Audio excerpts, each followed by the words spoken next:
Paris Olympic துப்பாக்கிச் சுடுதல் போட்டியில் இந்தியாவிற்கு மேலும் ஒரு பதக்கம் கிடைத்திருக்கிறது. துப்பாக்கிச் சுடுதலில் 50 மீட்டர் 3P பிரிவில் பதக்கம் வென்ற முதல் வீரர் என்ற சாதனையை படைத்திருக்கிறார் ஸ்வப்னில். துப்பாக்கிச் சுடுதல் 50 மீட்டர் 3P பிரிவில் இந்தியாவின் ஸ்வப்னில் குசாலே 451.4 புள்ளிகள் பெற்று வெண்கலப் பதக்கம் வென்று அசத்தினார். துப்பாக்கிச் சுடுதல் போட்டியில் இந்தியா ஏற்கனவே பதக்கங்களை வென்றிருந்தாலும் இந்த 3P பிரிவு போட்டிகளில் இறுதிச் சுற்றுக்கு இதுவரை யாருமே முன்னேறாத நிலை இருந்த சூழலில் தற்போது இறுதிச் சுற்றுக்கு முன்னேறியது மட்டுமல்லாமல் பதக்கம் வென்ற முதல் வீரர் என்ற சாதனையையும் ஸ்வப்னில் குசாலே படைத்துள்ளார்.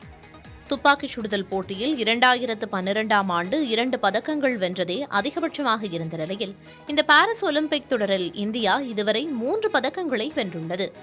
ஆண்களுக்கான 20 கிலோமீட்டர் நடைபந்தய போட்டியில் இந்தியாவின் விகாஷ் சிங் 30வது இடமும் பரம்ஜீத் சிங் 37வது இடமும் பிடித்து வெளியேறினர். மகளிருக்கான 20 கிலோமீட்டர் நடைபந்தய போட்டியில் இந்திய வீராங்கனை பிரியங்கா 41வது இடம் பிடித்து வெளியேறினார்.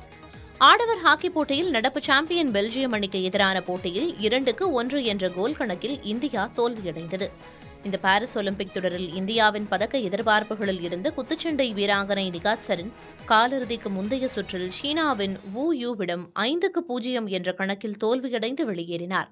ஆடவர் இரட்டையர் பேட்மிண்டன் போட்டியில் இந்தியாவின் சிராக் ஷெட்டி சாத்விக் இணை மலேசியாவின் ஷியா சோ இணையிடம் 2-1 என்ற செட் கணக்கில் தோல்வியடைந்தனர். இந்தியா சார்பில் பதக்கம் வெல்வார்கள் என எதிர்பார்க்கப்பட்டு 2 அணிகள் தோல்வியடைந்து வெளியேறியுள்ளன. மகளிருக்கான துப்பாக்கிச் சுடுதல் 50 மீட்டர் 3 பிரிவில் இந்தியாவின் அஞ்சும் மவுட்கில், சிஃப்ட் கவுர் ஆகியோர் 18 மற்றும் 31வது இடம் பிடித்து தொடரை விட்டு வெளியேறினர். ஆடவர் பேட்மிண்டன் காலிறுதிக்கு முந்தைய போட்டியில் இந்திய வீரர் லக்ஷ்யா சென் சக வீரர் பிரணாயை 2-0 என்ற கணக்கில் வீழ்த்தி காலிறுதிக்கு முன்னேறியுள்ளார். புதிய தலைமுறைக்காக செய்தியாளர் சந்தானகுமார்.